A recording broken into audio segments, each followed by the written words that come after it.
Hey, thanks for streaming my show. My name is Vineet Loya, and I'm trying to build my podcast by posting at least 2 episodes every week.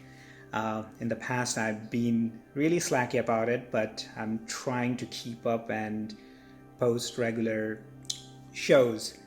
And the reason why I want to do this is because I consume so much interesting content from amazing people in terms of good music, in terms of good podcasts, in terms of good books, in terms of good movies and TV shows, at least good by my standards.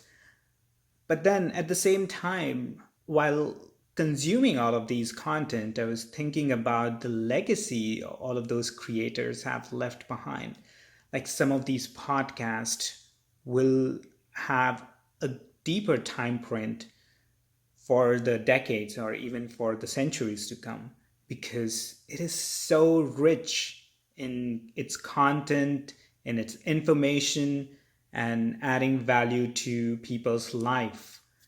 And that kind of keep me thinking that most of the people who leave deeper legacies do so by actually working on what they love to do. I hardly know anyone who left a legacy by working their 9 to 5 job.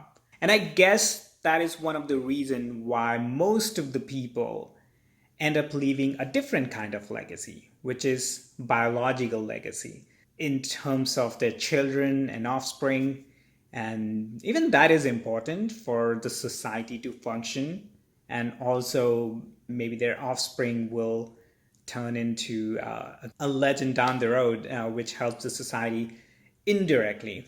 So, I guess there are two types of legacies: a biological legacy and a karmic legacy. The way I define karma is any sort of action you do, and that means it could be good action as well as bad action. And that's the reason why there are karmic legacies associated to good people as well as to the bad people. Like Hitler left a legacy of suffering on masses, whereas Gandhi left a legacy of uplifting the masses. So these are two different type of legacies, and both are spun out of different karma. In a way, I think that the legacies itself is gauged by the number of people it impacted.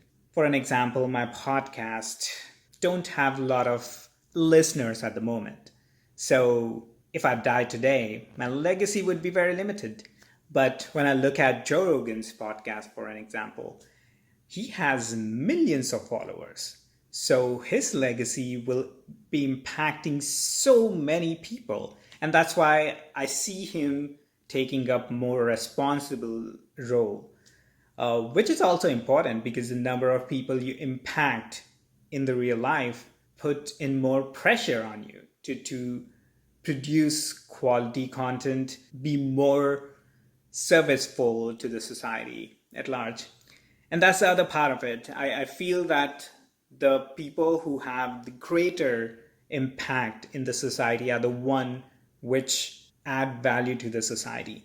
If you look back in the history, the people who actually leave a greater impact in the society are the one who either work on their personal endeavor of, say, creating businesses, creating art forms, or people who stand up for the society at large, looking at the atrocities in the society and taking a stand, and then doing everything they can to make sure that their actions benefit the society. And I guess the wrong way of looking at the legacy is to actually trying to leave a legacy. Because I think that's very superficial. It's like the people who on paper donate to a lot of different charities just so that the society recognize them as generous, I guess.